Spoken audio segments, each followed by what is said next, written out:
How to add music to Instagram post. Hey everyone, welcome back to another tutorial. Today I'll be showing the ways to add music to Instagram post.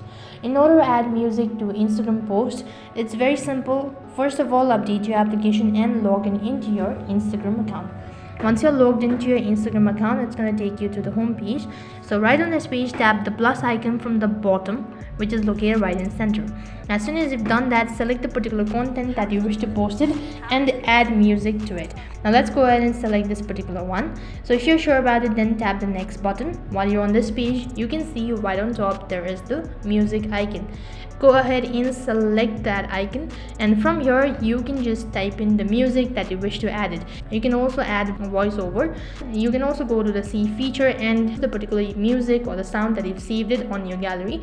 You can also go ahead and add sound effects and all that, but for now I'm just going to select it from right over here. If you are sure about the particular music, go ahead and tap the particular music, select the particular music. The music has been added.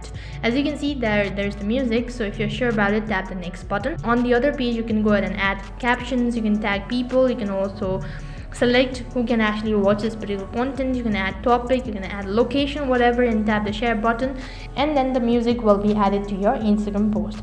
In this way you can add music to Instagram post. That is all for this video. I hope the video was helpful. Make sure to like, share and subscribe to our channel. Thank you for watching. See you in the next video.